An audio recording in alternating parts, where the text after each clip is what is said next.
Hi everyone, welcome back to Ever Study classes. I hope you all are doing well. So guys, आज के session में हम economics and research के MCQs को discuss करेंगे और ये जितने भी एमसीक्यूज आज हम डिस्कस करने वाले हैं वो सभी के सभी यूजीसी नेट दिसंबर 2023 एग्जामिनेशन में आपसे पूछे गए हैं। ठीक है जी। So UGC NET December 2023 commerce and management में इकोनॉमिक्स एंड रिसर्च टॉपिक से रिलेटेड जितने भी क्वेश्चंस आपसे पूछे गए हैं उन सभी को आज के सेशन में हम डिटेल में डिस्कस करने वाले हैं, ताकि कॉमर्स वालों को आइडिया लग जाए कि मैनेजमेंट में किस तरीके के सवाल पूछे गए और मैनेजमेंट वालों को भी आइडिया लग जाएगा कि कॉमर्स में किस तरीके के सवाल इकोनॉमिक्स एंड रिसर्च टॉपिक से रिलेटेड पूछे गए हैं। तो चलिए आइए फटाफट से सेशन को स्टार्ट करते हैं। सो क्वेश्चंस के डिस्कशन को स्टार्ट करने से पहले एक बार मैं आपको बता देती हूँ कि एवर स्टडी प्लेटफॉर्म पर आपको UGC net 2024 commerce and management examination के लिए तैयारी करवाई जा रही है। जो भी UGC net 2024 commerce and management को टारगेट कर रहा है वो एवर स्टडी प्लेटफॉर्म पर आकर इन सभी कोर्सेज को चेकआउट कर सकता है। सारा का सारा मटीरियल आपको एक ही प्लेटफॉर्म पर मिल जाएगा, आपकी तैयारी को और बेहतर तरीके से बनाएगा। सो www.everstudy.co.in पर जाकर आप इन कोर्सेज को चेकआउट कर सकते हैं, या फिर आप प्ले स्टोर से एवर स्टडी क्लासेस की ऐप डाउनलोड कर लीजिए, वहां पर भी आपको सारी इंफॉर्मेशन मिल जाएगी। चलिए जी, तो स्टार्ट करते हैं अपनी डिस्कशन को। फर्स्ट क्वेश्चन है मैच द फॉलोइंग का। देखिए, हमने अपने सेशन को इंटरैक्टिव बनाना है, मेरे साथ साथ आपने क्वेश्चन रीड करना है और चैट बॉक्स में अपने आंसर्स शेयर करने हैं। ठीक है ना। सो मैच द फॉलोइंग का है फर्स्ट क्वेश्चन। लिस्ट वन में आपको टाइप्स ऑफ इफेक्ट गिवन है, Veblen effect, snob effect, bandwagon effect and substitution effect. इन सभी इफेक्ट से आप जरूर रूबरू होंगे, क्योंकि जब भी हम लॉ ऑफ डिमांड की बात करते हैं तो उसके एक्सेप्शंस में इन सभी इफेक्ट्स की बात की जाती है। तो इतना तो हमें समझ में आता है कि लॉ ऑफ डिमांड की जब एक्सेप्शन है तो इट मीन्स कि जो डिमांड कर्व है वो हमारा अपवर्ड स्लोपिंग बनेगा। ठीक है जी। अब लिस्ट टू में आपको डिस्क्रिप्शन गिवन है और आपको बताना है कि कौन सा इफेक्ट किस चीज को, इनमें से किस चीज को प्रॉपरली अप्रोप्रिएटली डिस्क्राइब कर रहे हैं। ठीक है जी। तो यहाँ आपको ऑप्शंस गिवन है और आपको करेक्ट आंसर बताना है। Take your time and tell me the correct answer in chat box. जल्दी से बताइए क्या आंसर यहाँ पर होने वाला है।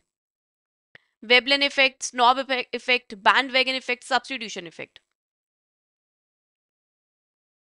सो पहले वेबलेन इफेक्ट की बात करते हैं। वेबलेन इफेक्ट का मतलब क्या होता है कि एक पर्टिकुलर पर्सन जो है, पर्टिकुलर इंडिविजुअल जो है, उस गुड की डिमांड को तभी बढ़ाएगा अगर उसका प्राइस ज्यादा है। डिमांड बढ़ेगी अगर प्राइस उसका ज्यादा है। तो ऐसा कब पॉसिबल है? लेट्स से कि एक इंडिविजुअल जो है स्टोर में गया, ठीक है, स्टोर में एक्सपेंसिव गुड्स अवेलेबल हैं और उन एक्सपेंसिव गुड्स के चीपर ऑल्टरनेटिव्स भी अवेलेबल हैं। चीपर ऑल्टरनेटिव्स भी अवेलेबल है। कहने को तो वो ये खरीद सकता है, लेकिन वो एक्सपेंसिव गुड्स खरीद रहा है। वो एक्सपेंसिव क्यों खरीद रहा है? बिकॉज उसके माइंड में ऐसी परसेप्शन है कि ये गुड एक्सपेंसिव है, तभी उसकी क्वालिटी अच्छी होगी। ठीक है ना। ये चीपर है, इसकी क्वालिटी इतनी बढ़िया नहीं होगी। तो उसने कहा कि क्वालिटी बढ़िया है तभी वो एक्सपेंसिव है, तो वो चीपर ऑल्टरनेटिव्स पे नहीं जाता। इट मींस एक्सपेंसिव, यानी कि प्राइस ज्यादा है तभी वो उसकी डिमांड को बढ़ा रहा है। तो ये कहता है हमारा वेबलेन इफेक्ट। इसको हम कॉन्स्पिकियस कंजप्शन भी कहते हैं। ठीक है जी। अगर एक पर्टिकुलर गुड एक्सपेंसिव है, यानी कि उसका प्राइस ज्यादा है, तो ही उसकी डिमांड बढ़ रही है। तो जब हम प्राइस को बेस लेके चलते हैं ना, तो वो हमारा वेबलेन इफेक्ट होता है। राइट। और स्नॉब इफेक्ट आता है हमारा क्वांटिटी के टर्म्स में। स्नॉब इफेक्ट कब काम करता है? कि अगर कोई लग्जरी गुड है, यूनिक गुड है, ठीक है, क्वांटिटेटिव में टर्म्स में, मतलब कि वो कॉमन नहीं है, ठीक है, यूनिक है, लग्जरी है, जैसे कोई स्पोर्ट्स कार की बात करें या कोई ऐसी आर्ट एंड ज्वेलरी है जो रेयर है, जो सोसाइटी में कॉमन नहीं है, लोगों के पास कम है, वहां पर जब हम डिमांड बढ़ाते हैं उस पर्टिकुलर कॉमोडिटी या पर्टिकुलर गुड की, उसको हम कहते हैं स्नॉब इफेक्ट। ठीक है। तो यहाँ पर जो नेटवर्क एक्सटर्नलिटी है, एक्सटर्नलिटी के टर्म्स में हम डिफाइन करते हैं स्नॉब इफेक्ट को, तो वो कैसी रहती है हमारे पास? वो नेगेटिव होती है। ठीक है। नेगेटिव क्यों है? क्योंकि सोसाइटी में वो चीज कॉमन नहीं है, लोग नहीं, उन लोगों के पास कम देखने को मिल रही है, लेकिन फिर भी आप उसकी डिमांड को बढ़ा रहे हो क्योंकि वो यूनिक है, वो रेयर है, उसे हम कहते हैं स्नोब इफेक्ट। प्रीशियस है तो वो स्नोब इफेक्ट है। और बैंड वैगन इफेक्ट क्या होता है? पॉजिटिव नेटवर्क एक्सटर्नलिटी, मतलब कि जो कॉमोडिटी फैशन में है, लोगों के पास आप देख रहे हो कि वो यूज कर रहे हैं। जैसे आप अपने फ्रेंड के पास गए, आपने देखा कि उसने तो बहुत बढ़िया स्मार्ट वॉच डाली हुई है, ठीक है, ये तो बड़ी अच्छी लग रही है, ठीक है, और फिर आपने देखा कहीं और भी देखा उस स्मार्ट वॉच को किसी और ने भी डाला हुआ था, ठीक है, तो आपने देखा फैशन में है, ट्रेंड में है, तो आप उसकी डिमांड को बढ़ा रहे हो, उसकी कॉमोडिटी की डिमांड को बढ़ा रहे हो। तो ये क्या हुआ? पॉजिटिव नेटवर्क एक्सटर्निटी, मतलब जो बाहर से जो वाइब्स आ रही हैं आपको वो पॉजिटिव आ रही है। और स्नोब इफेक्ट को आप कैसे याद करोगे? कि जो वाइब्स है वो नेगेटिव है, क्योंकि वो यूनिक नहीं है, आपके पास है वो सिर्फ चीज। ठीक ठीक है। तो बैंडवैगन इफेक्ट, स्नोब इफेक्ट समझ में आता है, वेबलिन इफेक्ट में समझ में आता है, और सब्स्टिट्यूशन इफेक्ट तो कहाँ काम करता है हमारा, रिलेटेड कॉमोडिटीज पे काम करता है, ठीक है। तो reduction in relative price of commodity, तो यहाँ पर हमारा सब्स्टिट्यूशन इफेक्ट काम करता है। तो अकॉर्डिंगली आप देख लीजिए करेक्ट ऑप्शन हमारा कौन सा है। ए हमारा वन मैच करेगा 1 के साथ, कॉन्स्पिकियस कंजप्शन में होता है। बी हमारा 3 के साथ मैच कर रहा है। सी हमारा मैच करेगा 4 के साथ, पॉजिटिव नेटवर्क एक्सटर्नलिटी। और सब्स्टिट्यूशन इफेक्ट डी हमारा मैच करेगा 2 के साथ। सो करेक्ट आंसर यहाँ पे बनेगा हमारा ऑप्शन नंबर 4। सो जिसने भी ऑप्शन नंबर 4 आंसर दिया है, वेरी गुड टू देम। चलिए जी अगले सवाल पर आते हैं। Arrange the following in a sequence with regard to price leadership sustainability. Price leadership का मीनिंग जिसको पता है वो बहुत अच्छे से इस क्वेश्चन को सॉल्व कर सकता है। अब कुछ बच्चे कंफ्यूज थे कि सस्टेनेबिलिटी का मतलब यहाँ पर क्या है। तो सस्टेनेबिलिटी वर्ड आपको यहाँ पे कन्वे करिए मेंटेनेंस, कि प्राइस लीडरशिप को मेंटेन अगर करके चलना है तो क्या सीक्वेंस आपको यहाँ पर फॉलो करना होता है। इन जनरल अगर हम बात करें, इन स्टेटमेंट्स को अगर हम पढ़े, तो एज सच कोई सीक्वेंस निकल के नहीं आता है, बट स्टिल क्वेश्चन डिमांड कर रहा है तो आपको इस क्वेश्चन का आंसर देना ही पड़ेगा, है ना। तो ऐसे क्वेश्चंस के लिए ना हमेशा आप ऑप्शंस को बेस लेके चलिए, ऑप्शंस के बेसिस पे आप करेक्ट आंसर आइडेंटिफाई करने की कोशिश करिए, ठीक है। तो पहले तो प्राइस लीडरशिप का मतलब समझ लेते क्या होता है। प्राइस लीडरशिप का मतलब क्या है कि एक इंडस्ट्री में कोई लीडिंग फर्म है, ठीक है। एक इंडस्ट्री में पूरी इंडस्ट्री है और उसमें एक लीडिंग फर्म है। लीडिंग फर्म का मतलब क्या हुआ है कि मतलब मेजर पोर्शन जो है सप्लाई करने का वो इस फर्म के पास है, ठीक है। जो मेजॉरिटी ऑफ द पोर्शन है सप्लाई करने का वो इसके पास है। तो ये लीडिंग फर्म को हम डोमिनेंट फर्म भी बोलेंगे। अब इस डोमिनेंट फर्म को क्या होता है कि इसके पास मेजर पोर्शन है मार्केट में, ये लीड कर रही है, तो ये प्राइस सेट करती है कॉमोडिटी का, ठीक है। मार्केट में इंडस्ट्री में प्राइस सेट करेगी, और यही जो है स्मॉल फर्म्स को क्या करना पड़ेगा, फॉलो करना पड़ेगा, ठीक है। तो डोमिनेंट फर्म जो है प्राइस सेट करती है टू मैक्सिमाइज द प्रॉफिट। अब आ जाइए ऑप्शंस पर। प्राइस लीडरशिप का मीनिंग क्लियर है। अब ऑप्शन 1 में बोला है कि ए स्टेटमेंट पहले आएगी, small firms in the industry are allowed to sell all they want at that price. चलिए ठीक है जी। ऑप्शन 2 में बोला है कि ई स्टेटमेंट पहले आएगी, dominant firm then comes into fill the market. अब यहाँ पे dominant firm then word use किया है, then comes into fill the market. Then यानी कि डोमिनेंट फर्म फिर मार्केट में आएगी, तो इट मीन्स कि इससे पहले कुछ ना कुछ तो होगा, इससे पहले कोई और स्टेटमेंट होगी, तभी डोमिनेंट फर्म मार्केट में आएगी, ठीक है। तो देन वर्ड जो है ये बता रहा है कि इससे पहले कुछ ना कुछ स्टेटमेंट तो आएगी, इसलिए यहाँ पर ऑप्शन 2 हमारा एलिमिनेट हो जाएगा। क्योंकि अगर इसको सीक्वेंस में सबसे पहले लगा दिया तो वो कुछ हमारा सीक्वेंस जो है प्रॉपरली हमें डिफाइन नहीं करेगा, एक्सप्लेनेशन प्रॉपर नहीं देगा, तो ये सेकेंड ऑप्शन तो हमारा एलिमिनेट हो जाता है। देन थर्ड ऑप्शन में देखिए, अगेन बोला कि ए स्टेटमेंट पहले आएगी, small firms in the industry are allowed to sell all they want at that price. लेकिन कौन सा प्राइस, जो डोमिनेंट फर्म सेट करेंगे।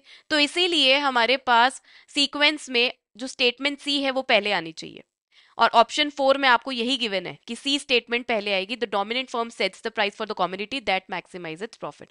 तो इट मींस कि ऑप्शन 1 2 4 में से 1 3 4 में से 2 तो एलिमिनेट हो गया ना, कि ऑप्शन 4 हमें करेक्ट सीक्वेंस प्रोवाइड करेगा कि dominant firm sets the price for the commodity that maximizes profit, और स्मॉल फर्म्स इंडस्ट्री में अलाउड होते हैं उस प्राइस को फॉलो करने के लिए, कि वही प्राइस जो है उनको फॉलो करना पड़ेगा। फिर उसके बाद बाकी सीक्वेंस आप देख लीजिए। Then dominant firms come into the market, फिर dominant firms act as a residual supplier of the community, और लास्ट में हमारे पास आएगा small firms in the industry behave as a price takers, ठीक है जी। सो अगेन मैं आपको बता रही हूँ कि ऐसे क्वेश्चंस को सॉल्व करने के लिए हमेशा आप ऑप्शंस को बेस लेके चलिए, ऑप्शन के बेसिस पे आप करेक्ट आंसर आइडेंटिफाई करने की कोशिश करिए, ठीक है जी। सो अकॉर्डिंगली करेक्ट आंसर यहाँ पे हमारा ऑप्शन 4 है, और यही ऑप्शन हमारा ऑफिशियल आंसर की में भी दिया गया था।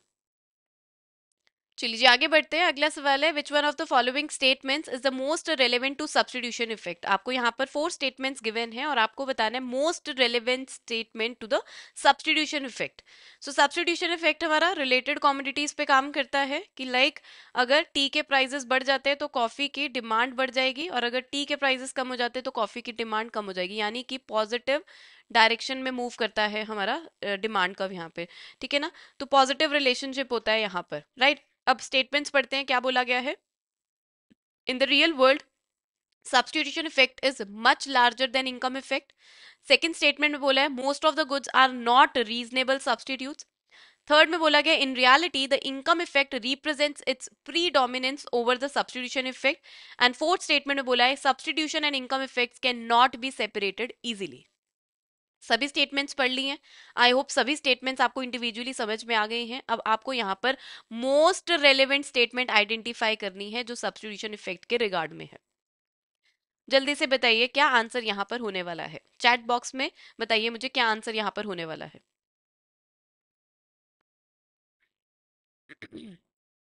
इनमें से कुछ स्टेटमेंट्स पढ़ के तो आपको पता चल गया होगा कि कौन सी हमारी गिवन गुड पर एप्लीकेबल होती है। थर्ड स्टेटमेंट में देखिए बोला है इन reality the income effect represents it's dominance over the substitution effect. तो ऐसा गिवन गुड्स के केस में होता है। ठीक है, थ्योरेटिकली ये पॉसिबल है, बट रियल वर्ल्ड में इसकी जो अकरेंस है वो लेस है। ठीक है ना, रियल वर्ल्ड में जो इसकी अकरेंस है वो नेग्लिजिबल है। ठीक है, और ये गिवन गुड्स के केस में आता है। और जब भी हमें कोई रेलेवेंट स्टेटमेंट आइडेंटिफाई करनी होती है तो हम हमेशा वो स्टेटमेंट देखते हैं जो यूनिवर्सल और जनरल उसकी एप्लीकेबिलिटी ज्यादा होती है, जो मोस्ट वाइडली एक्सेप्टेड होती है। ठीक है, अब थर्ड स्टेटमेंट में जो बोला है कि इनकम इफेक्ट रिप्रेजेंट, मतलब कि इनकम इफेक्ट का जो डोमिनेंस है वो ज्यादा है सब्स्टिट्यूशन इफेक्ट से, तो ऐसा गिवन गुड्स के केस में पॉसिबल है। और गिवन गुड्स तो ऑलरेडी एक्सेप्शन है हमारी लॉ ऑफ डिमांड की। ठीक है, तो एक्सेप्शंस जो होती है हमारी वो यूनिवर्सली एप्लीकेबल तो नहीं होती। जो जनरल स्टेटमेंट होती है वो हमारी यूनिवर्सल एप्लीकेबल होती है, जैसे लॉ ऑफ डिमांड है वो हमारा यूनिवर्सल एप्लीकेबल होता है। तो थर्ड स्टेटमेंट तो नहीं आएगी। ठीक है, अब रह गई हमारे पास तीन स्टेटमेंट्स। इन तीन स्टेटमेंट्स में से आपको देखना है मोस्ट रेलेवेंट स्टेटमेंट। अब most of the goods are not reasonable substitutes, तो ऐसा कहना भी मतलब जनरलाइज नहीं है, सब्स्टिट्यूट्स अवेलेबल है ही आज के टाइम पे। ठीक है, और उसके बाद सब्स्टिट्यूशन इनकम इफेक्ट्स को हम सेपरेट नहीं कर सकते। प्राइस इफेक्ट हमारा कहता है is equal to substitution effect plus income effect. ठीक है, तो ये तो हमें लग रहा है कि ठीक है, बट अब जो फर्स्ट स्टेटमेंट है उसमें बोला है कि in real world substitution effect का लार्जर इफेक्ट है इनकम इफेक्ट से, तो ये स्टेटमेंट हमारी ज्यादा जनरलाइज हो रही है, इसलिए this is most relevant to the substitution effect, और अकॉर्डिंगली करेक्ट आंसर भी हमारा ऑप्शन 1 ही बनेगा। ठीक है जी, फर्स्ट और थर्ड स्टेटमेंट में लेके काफी बच्चों को कंफ्यूजन थी। तो थर्ड स्टेटमेंट तो हमारी एलिमिनेट हो जाती है क्योंकि वो गिवन गुड्स के साथ अटैच्ड है, और गिवन गुड्स ऑलरेडी हमारी एक्सेप्शन है, तो आप उसे जनरलाइज नहीं कर सकते हो। तो इसके कॉरेस्पॉन्डेंस जो फर्स्ट स्टेटमेंट है वो हमारी करेक्ट है, और ऑफिशियल आंसर की में भी हमें यही ऑप्शन करेक्ट आंसर बताया गया था। चलिए जी, अगले सवाल पर आते हैं। विच one of the following concept measure the amount of capital that the firm can give up by using one additional unit of labour and still remain on the same isoquant? Option 1 diminishing margin rate of substitution, option 2 economic trade off region, option 3 diminishing margin rate of technical substitution, and option 4 is diminishing margin utility. So isoquant topic से related ये question आपसे पूछा गया है। आपको बताना है कि कौन सा कॉन्सेप्ट, इन चारों में से कौन सा कॉन्सेप्ट बताता है कि कितना अमाउंट ऑफ कैपिटल, कितने यूनिट्स कैपिटल के हमें सेक्रीफाइस करने पड़ेंगे लेबर के यूनिट्स को बढ़ाने के लिए, ताकि जो हमारा आइसोक्वांट है वो हमारा सेम रहे, सेम आइसोक्वांट पर ही हम लाई करें। ऐसा कौन सा कॉन्सेप्ट जो है वो हमें बताता है। सो फर्स्ट में बोला गया है diminishing margin rate of substitution. So आपने इंडिफरेंस कर्व भी पढ़ा है और आपने आइसोक्वांट भी पढ़ा है। इंडिफरेंस कर्व जो है वो हम कंज्यूमर के पॉइंट ऑफ व्यू से पढ़ते हैं, और आइसोक्वांट को हम प्रोडक्शन पॉइंट ऑफ व्यू से पढ़ते हैं, प्रोड्यूसर पॉइंट ऑफ व्यू से पढ़ते हैं। ठीक है, तो कंज्यूमर के पॉइंट ऑफ व्यू से तो हम दो कॉमोडिटीज की बात करते हैं कि कौन से कॉमोडिटी को आपको सेक्रीफाइस करना पड़ेगा दूसरे यूनिट कॉमोडिटी को की डिमांड को बढ़ाने के लिए। और प्रोडक्शन में हम किसकी बात करते हैं, लेबर और कैपिटल की बात करते हैं। अब यहाँ पर इस क्वेश्चन में भी आपको लेबर और कैपिटल की ही बात की गई है। ठीक है, तो इट मीन्स कि आइसोक्वांट की बात हो रही है, वो भी क्वेश्चन में हमें बताया हुआ है। ठीक है, अब आइसोक्वांट को जो मेजर करता है, यानी कि उसकी जो स्लोप है वो कौन इंडिकेट करता है, marginal rate of technical substitution. और जो मार्जिन रेट ऑफ सब्स्टिट्यूशन है वो तो आइस इंडिफरेंस कर्व की स्लोप होती है, तो मार्जिन रेट ऑफ सब्स्टिट्यूशन तो आंसर नहीं होगा। ठीक है, वैसे हमें पता चल गया कि answer margin rate of technical substitution ही है, क्योंकि margin rate of technical substitution indicates the slope of isoquant, और यही हमारा मेजर करता है कि कितने यूनिट्स कैपिटल के आपको सेक्रीफाइस करने हैं लेबर के यूनिट्स को इंक्रीज करने के लिए, ताकि आप सेम आउटपुट पर ही रहें। ठीक है जी, अब इकोनॉमिक ट्रेड ऑफ रीजन जो है ये तो हमारा रिज लाइंस के थ्रू हम बनाते हैं, जहां पे आपको बताया जाता है कि आपका ये मतलब कि ये वाला रीजन जो है वो आपको ज्यादा मैक्सिमम आउटपुट प्रोवाइड करेगा, मैक्सिमम प्रॉफिट प्रोवाइड करेगा। ठीक है जी, diminishing margin rate of technical substitution अभी बताया, तो यही हमारा आंसर होने वाला है। बाकी डिमिनिशिंग मार्जिन यूटिलिटी भी हमारा कंज्यूमर के पॉइंट ऑफ व्यू से है। सो आपको वैसे तो क्वेश्चन पढ़ के ही समझ में आ गया होगा कि आइसोक्वांट की जब बात हो रही है तो उसकी स्लोप को कौन डिफाइन करता है, margin rate of technical substitution. तो करेक्ट आंसर यहाँ पे क्या बनेगा हमारा ऑप्शन 3। सो इस क्वेश्चन को अटेम्प्ट करने में तो कोई भी गलती नहीं होनी चाहिए थी आपकी, और अभी भी नहीं होनी चाहिए थी, है ना? ठीक है, नहीं तो करेक्ट आंसर यहाँ पे बनता है हमारा ऑप्शन 3। चलिए जी, अगले सवाल पर आते हैं। इंटरेस्टिंग है ना सभी क्वेश्चंस? सो देखिए इस क्वेश्चन में क्या पूछा गया, identify the source of oligopoly which is also applicable to monopoly firms. आपको इनमें से ऐसा सोर्स आइडेंटिफाई करना है ओलिगोपोली का जो मोनोपोली फर्म्स पे भी एप्लीकेबल है। ठीक है, अब मोनोपोली फर्म्स और ओलिगोपोली फर्म्स का मीनिंग क्लियर है। मोनोपोली मार्केट कौन सी होती है, जहां पर सिंगल सेलर होता है और बहुत सारे बायर्स होते हैं, मेनी बायर्स। ठीक है, और ओलिगोपोली में क्या होता है, फ्यू लार्ज फर्म्स होती हैं, फ्यू लार्ज फर्म्स होती हैं और बहुत सारे बायर्स होते हैं। ठीक है, अब मोनोपोली में जो डोमिनेंस होती है वो एक पर्टिकुलर कंपनी की ओवर द इंडस्ट्री होती है। ठीक है, फुल कंट्रोल होता है प्राइस का मोनोपोली फर्म्स के पास। और ओलिगोपोली में भी हमारे पास क्या होता है कि प्राइस जो है फेयर होता है, लेकिन इन्फ्लुएंस करता है जो दो या दो से ज्यादा कंपनीज इन्वॉल्व हैं उस इंडस्ट्री में। ठीक है, उनका सिग्निफिकेंट इन्फ्लुएंस होता है। सबसे बेस्ट एग्जाम्पल मोनोपोली का जो है ना आज के टाइम पे वो है गूगल। ठीक है, और ओलिगोपोली में आप बात कर सकते हैं पेट्रोकेमिकल की, या फिर जो फार्मास्यूटिकल कंपनीज होती हैं उनकी ओलिगोपोली फर्म्स में। ठीक है, तो यहाँ पर मोनोपोली में जो एंट्री होती है वो तो बिल्कुल ही मतलब बहुत ज्यादा उसमें तो बैरियर होता है, एंट्री का बैन ही होती है एक तरीके से। लेकिन जो ओलिगोपोली है उसमें डिफिकल्ट है बट इम्पॉसिबल नहीं होता। ठीक है ना, तो ये ओलिगोपोली और मोनोपोली का एक बेस मैंने आपके आगे रख दिया है डिफरेंस का।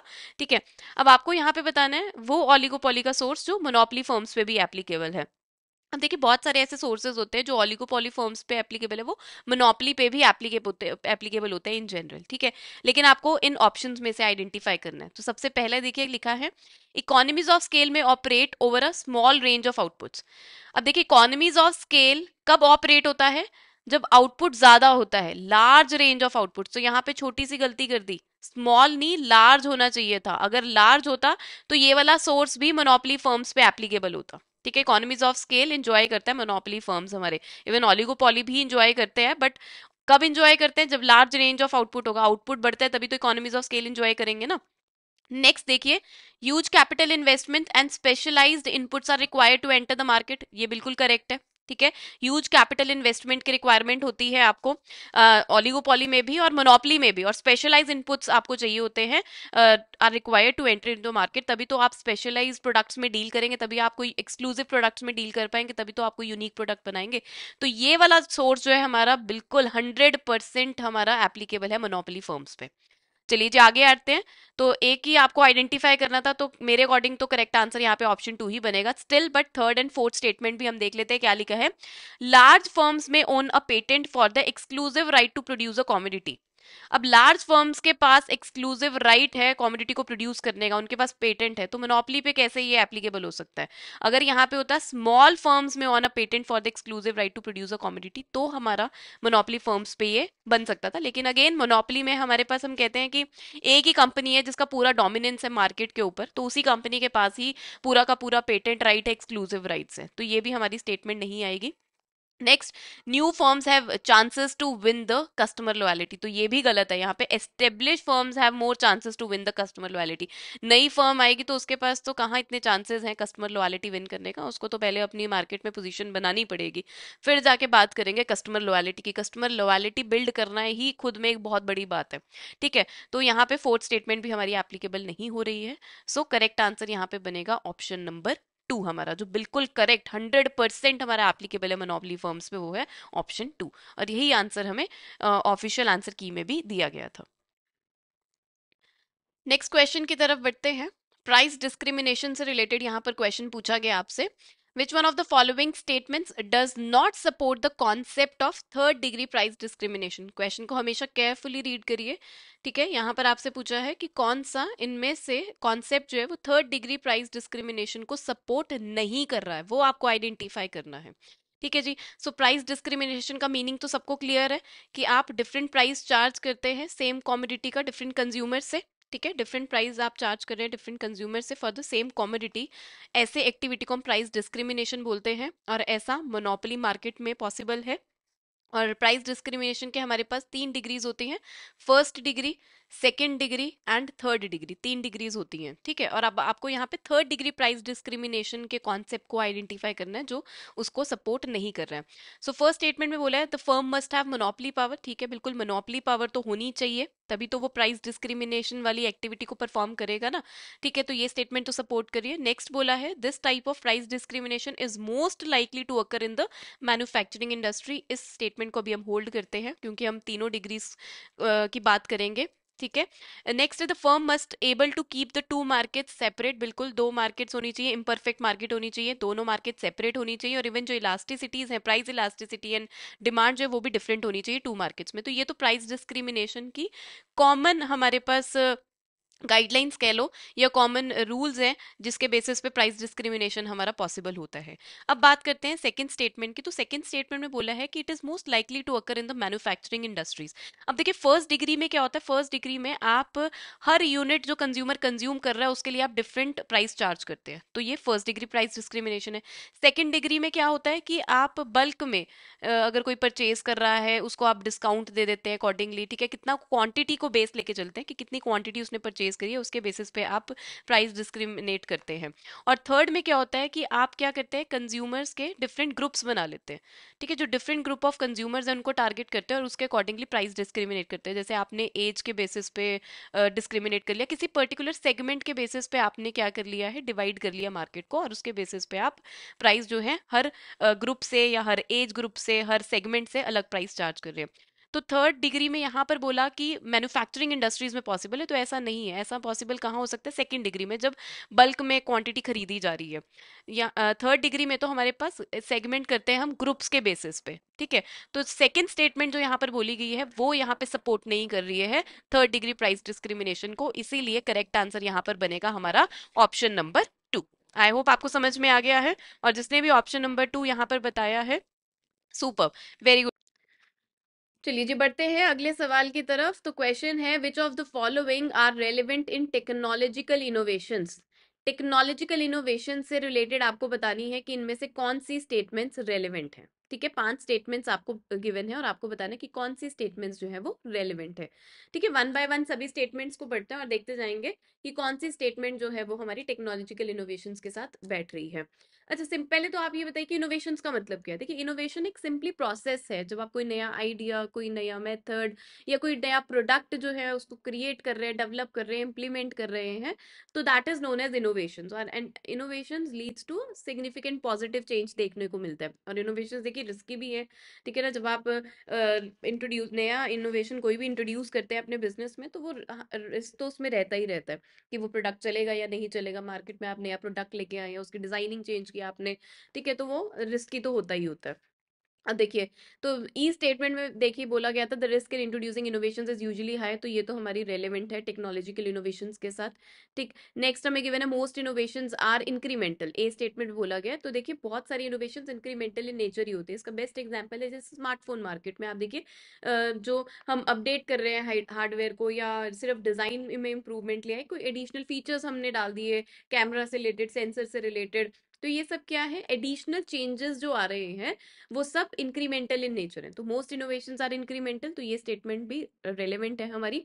नेक्स्ट है most innovations involve the commercial utilization of ideas. बिल्कुल, आप नया प्रोडक्ट लॉन्च कर रहे हैं मार्केट में या आप कोई प्रोसेस नया लेके आ रहे हैं उस प्रोडक्ट को बनाने के लिए, तो बिल्कुल कमर्शियल यूटिलाइजेशन तो है ही है आइडियाज की। तो most innovations involve the commercial utilization of ideas. अब स्मार्टफोन मार्केट में ही आप देख लीजिए, ठीक है ना, कमर्शियली आपका चल रहा है काम, पैसा कमा रहे हैं आप खूब, ठीक है जी।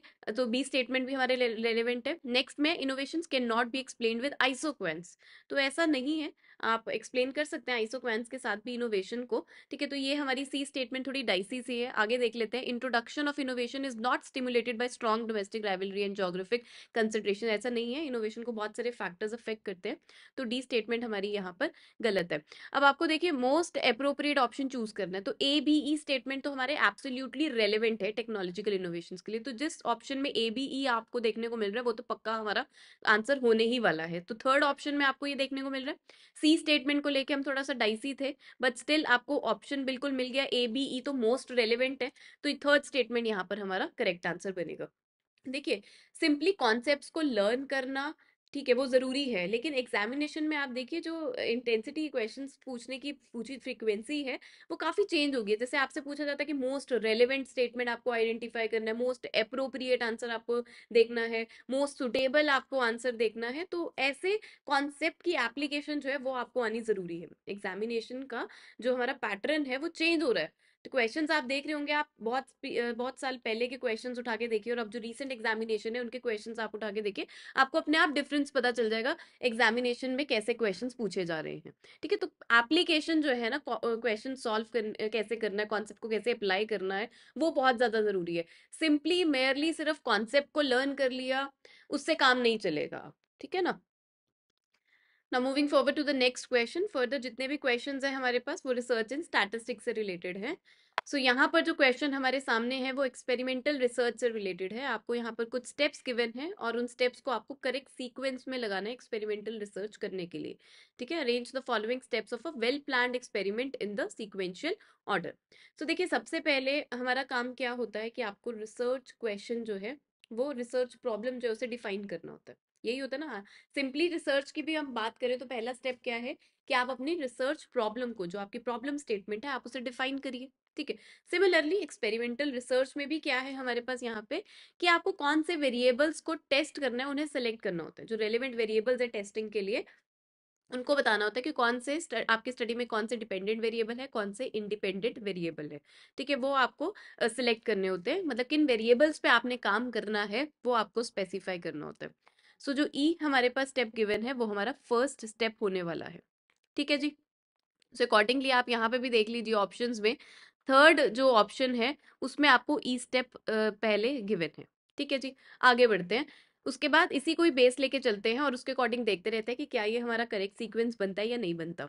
नेक्स्ट है स्पेसिफाई द ट्रीटमेंट लेवल्स। बिल्कुल, फिर आपको क्या करना होता है, ट्रीटमेंट लेवल स्पेसिफाई करने होते हैं। अच्छा, जब आपने वेरिएबल्स टेस्टिंग के लिए स्पेसिफाई कर दिए हैं उसके बाद हमारा काम होता है कि आपको हाइपोथेसिस डिफाइन करनी है। हाइपोथेसिस आप डिफाइन कर लेते हैं, उसके बाद आप स्पेसिफाई करते हैं ट्रीटमेंट लेवल्स, यानी कि कितना आप इंडिपेंडेंट वेरिएबल को मैनिपुलेट कर सकते हैं वो आपको स्पेसिफाई करना होता है। तो देन हमारे पास आएगा ए। ठीक है, सेकंड स्टेप हमारा बनेगा ए वाला। नेक्स्ट फिर हमारे पास आता है कि आपको देखना होता है कि आपके एक्सट्रोनियस फैक्टर्स कौन से, उनको कंट्रोल करना होता है। जो आपके इंडिपेंडेंट और इंडिपेंडेंट वेरिएबल आपने सेलेक्ट कर लिए, इसके अलावा जो कंफाउंडिंग वेरिएबल्स हैं, एक्सट्रोनियस वेरिएबल्स हैं जो आपकी स्टडी को अफेक्ट कर सकते हैं, उनको आपको कंट्रोल करना होता है। देन आएगा हमारे पास डी। फिर उसके बाद आपको करना होता है कि कौन सा एक्सपेरिमेंटल डिजाइन जो है आपके हाइपोथेसिस के साथ सुटेबल बैठता है। एक्सपेरिमेंटल डिजाइन यानी कि आपका ट्रू एक्सपेरिमेंटल डिजाइन बैठता है या प्री एक्सपेरिमेंटल डिजाइन बैठता है, वो सब आपको चूज करना होता है कि कौन सा एक्सपेरिमेंटल डिजाइन आपका यहाँ पर हाइपोथेसिस के अकॉर्डिंग बैठता है सेट। ठीक है, फिर आएगा हमारे पास सी, और लास्ट में आपको क्या करना होता है, assign subject to groups and conduct pilot test. Assign subject to groups मतलब कि आपको देखना होता है कि कंट्रोल ग्रुप आपका कौन से होने वाला है। ठीक है, और ट्रीटमेंट ग्रुप आपका कौन से होना है, एक्सपेरिमेंटल ग्रुप कौन से है, वो आपको असाइन करने होते हैं सब्जेक्ट टू ग्रुप्स, एंड उसके बाद आप पायलट टेस्ट कंडक्ट करते हैं। तो ये सीक्वेंस जो है हमारा बिल्कुल करेक्ट सीक्वेंस है एक्सपेरिमेंटल रिसर्च को कंडक्ट करने के लिए। सो जो हमें सीक्वेंस है, बिल्कुल थर्ड ऑप्शन यहाँ पर करेक्ट सीक्वेंस प्रोवाइड कर रहा है। So correct answer here is option number 3। चलिए जी, अगला सवाल है, in order to conduct exploratory data analysis which of the following are used by a researcher in the 5 number summary. 5 number summary काफी नया कॉन्सेप्ट है जो हमें रिसर्च में देखने को मिला है। तो एक्सप्लोरेटरी डेटा एनालिसिस कंडक्ट करने के लिए रिसर्चर जो है 5 नंबर समरी यूज करता है। अब ये 5 नंबर समरी में कौन सी 5 वैल्यूज ऐसी आती है, देखो 5 नंबर समरी मतलब कि कुछ ना कुछ 5 ऐसी वैल्यूज होंगी जो यहाँ पर इसमें बात की गई है। तो बेसिकली 5 नंबर समरी जो है ये एक एक्सप्लोरेटरी डेटा एनालिसिस का टूल है जो हमें हमारे डेटा सेट की इंफॉर्मेशन प्रोवाइड करता है। ठीक है, तो हमारी एक तरह से डिस्क्रिप्टिव स्टैटिस्टिक्स ही है that provides information about a data set. अब इसमें 5 इंपॉर्टेंट वैल्यूज जो है वो आती हैं। अब वो 5 इंपॉर्टेंट वैल्यूज कौन कौन सी हैं, देखिए, एक आती है आपका सैंपल का जो मिनिमम है यानी कि स्मॉलेस्ट वैल्यू। ठीक है, और सैंपल का जो मैक्सिमम वैल्यू है वो आएगा। सैंपल का मिनिमम यानी कि स्मॉलेस्ट वैल्यू, और सैंपल का मैक्सिमम यानी कि लार्जेस्ट वैल्यू, तो ये तो बिल्कुल आएगा। ठीक है, फर्स्ट सेकंड दो वैल्यूज हो गई। थर्ड वैल्यू हमारे पास आती है क्वार्टाइल से रिलेटेड। तो हमारे पास आता है एक तो लोअर क्वार्टाइल यानी कि फर्स्ट क्वार्टाइल, और फोर्थ हमारे पास आता है अपर क्वार्टाइल। एक लोअर क्वार्टाइल हो गया, एक अपर क्वार्टाइल हो गया। अपर क्वार्टाइल यानी कि हमारा थर्ड क्वार्टाइल। राइट। और देन हमारे पास आता है मिडल वैल्यू यानी कि मीडियन। तो ये 5 वैल्यूज जो हैं वो हमारी 5 नंबर समरी में आती हैं, जो हमारे डेटा सेट की इंफॉर्मेशन हमें देती। ठीक है जी। सो यहाँ पर देखिए मीडियन आएगा, फर्स्ट क्वार्टाइल आएगा, थर्ड क्वार्टाइल आएगा और smallest and largest value. So correct answer यहाँ पर हमारा बनेगा ऑप्शन नंबर 2। ठीक है जी। सो नया कॉन्सेप्ट है, याद रखना, 5 नंबर समरी।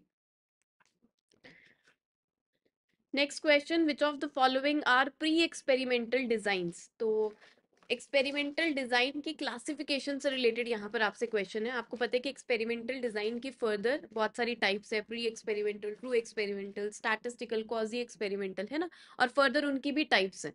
तो इसकी नॉलेज आपको बहुत अच्छे से होनी चाहिए, क्योंकि एग्जामिनेशन में देखिए अब भी पूछा और इससे पहले भी काफी बार पूछा गया है आपसे कि आपको आइडेंटिफाई करना है कि ट्रू एक्सपेरिमेंटल रिसर्च डिजाइन कौन से या प्री एक्सपेरिमेंटल रिसर्च डिजाइन कौन से।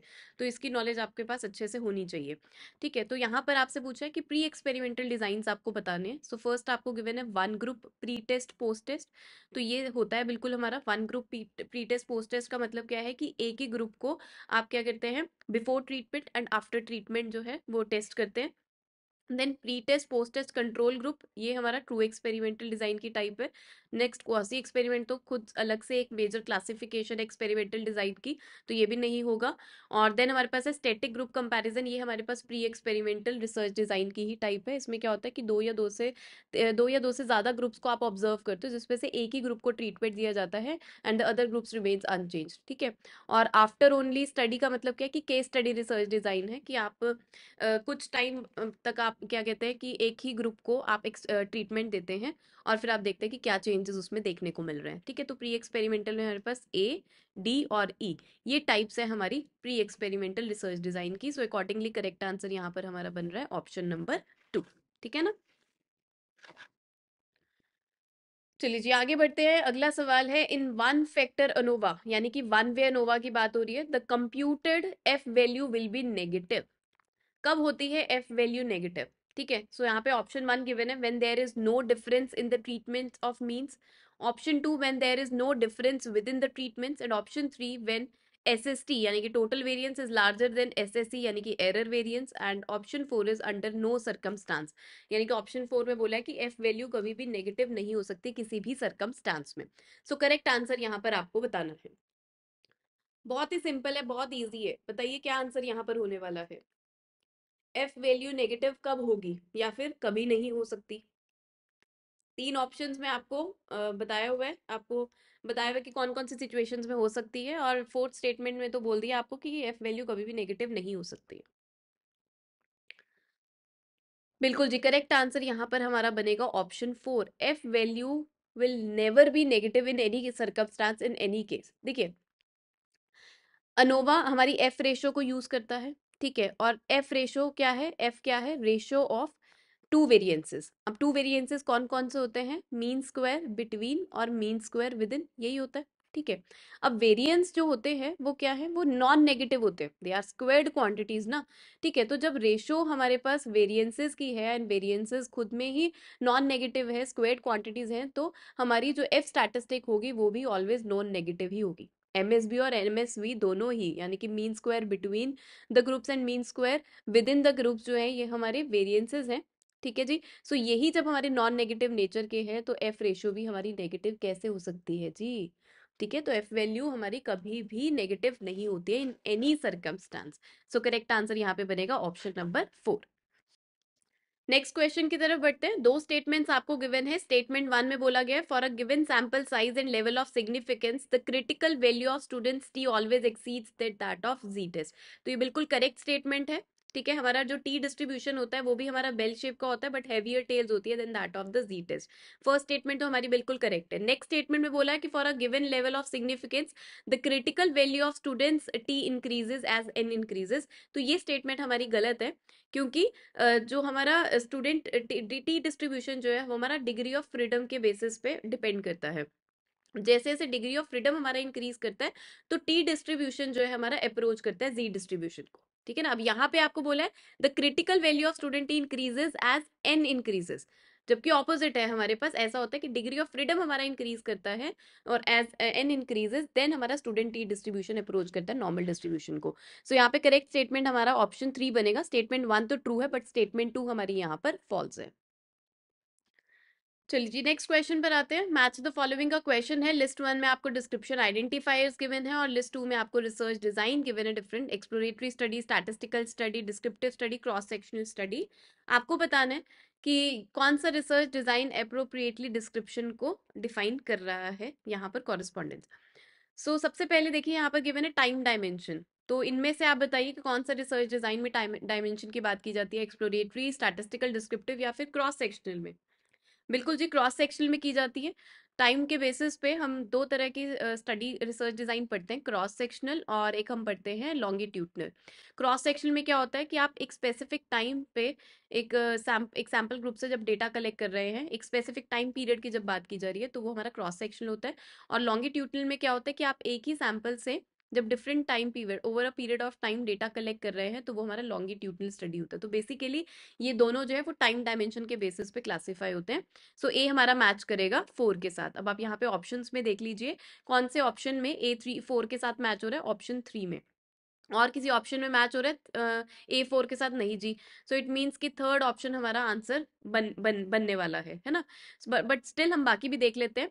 पर्पस ऑफ द स्टडी आप कहाँ पर डिफाइन करते हैं, डिस्क्रिप्टिव स्टडी में, ठीक है। व्हाट, वेयर, व्हेन, हाउ, ये सब आप डिस्क्रिप्टिव स्टडी में बताते हैं। जैसे कोई एक्सीडेंट हुआ या कोई मर्डर हो गया, तो आप उसमें बता रहे हैं कि कैसे हुआ, ठीक है, कब हुआ, ठीक है, क्या क्या प्रोबेबल वहां पर केसेस थे, वो सब आप बताते हैं। जब मतलब डिस्क्राइब करना, एक बेसिकली जब आप अपने पर्पस को डिस्क्राइब करते हैं स्टडी में, तो वो डिस्क्रिप्टिव स्टडी है। लेकिन जब आप वाई का आंसर देते हैं, कैजुअल रिलेशनशिप जब आप बताते हैं, तो वो हमारा कैजुअल स्टडी में चला जाता है। सो बी हमारा मैच करेगा 3 के साथ। ठीक है जी, यहीं पे देखिए बी 3 के साथ मैच हो रहा है। देन है topical scope of the study. तो टॉपिकल स्कोप ये नई टर्म होगी आपके लिए। टॉपिकल स्कोप का मतलब क्या होता है, व्हेन यू आर स्टडिंग, एक स्टैटिस्टिकल स्टडी होती है जब आप ब्रेथ को स्टडी करते हैं, नॉट डेप्थ। अब इसका मतलब क्या हुआ, रिसर्च में हम वर्ड टर्म यूज करते हैं जनरलाइजेबिलिटी, जनरलाइज करना, है ना। जब आप अपने कंक्लूजन को, जब आप अपने रिजल्ट्स को जनरलाइज करते हैं, यानी कि सिंपली आप क्या करते हैं, डेटा जो है आप अपने सैंपल से कलेक्ट करते हैं। ठीक, अब पूरी पॉपुलेशन को स्टडी करना तो मुश्किल है ना, तो आप उस पॉपुलेशन में से सैंपल से डेटा कलेक्ट करते हैं और उस पर टेस्ट अप्लाई करते हैं। उन टेस्ट के जो रिजल्ट्स होते हैं वो आप उनको जनरलाइज करते हैं होल पॉपुलेशन पे। ठीक है, तो पॉपुलेशन पे जनरलाइज करना, उसका स्कोप वाइडन कर देना, मतलब ब्रेथ को स्टडी कर रहे हैं, नॉट डेप्थ। तो ये क्या है हमारा एक statistical study, topical scope of the study. So C हमारा मैच करेगा 2 के साथ। और नेक्स्ट है हमारे पास the degree to which research question has been crystallize, exploratory study. बिल्कुल एक्सप्लोरेटरी रिसर्च करते हैं आप, अपने देखते हैं कि प्रोबेबल रिसर्च क्वेश्चंस क्या है, कहाँ कहाँ आप कौन से एस्पेक्ट पे आप रिसर्च कर सकते हैं, प्रॉब्लम स्टेटमेंट्स कौन सी हमारी नई बन पा रही हैं। ठीक है, प्रोबेबल रिसर्च क्वेश्चंस जब आप एक्सप्लोर करते हैं तो उसे एक्सप्लोरेटरी स्टडी करते हैं, यानी कि you are going from known to unknown. ठीक है जी, सो अकॉर्डिंगली करेक्ट आंसर यहाँ पर बनेगा हमारा option number 3। Next question, demonstrating statistically a relationship between scores on a selection procedure and job performance of a sample of workers is called. Option 1 content validity, option 2 construct validity, option 3 criteria validity and option 4 is test validity.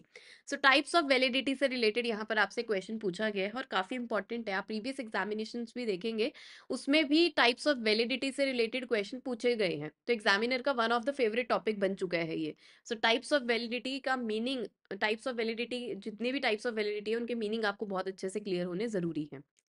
अब यहाँ पे देखिए statement में बोला है demonstrating statistically a relationship, एक relationship जो है वो स्टैटिस्टिकली डेमोन्स्ट्रेट कर रहे हैं between scores on a selection procedure and job performance, यानी कि एक सिलेक्शन प्रोसीजर रखा है हमने।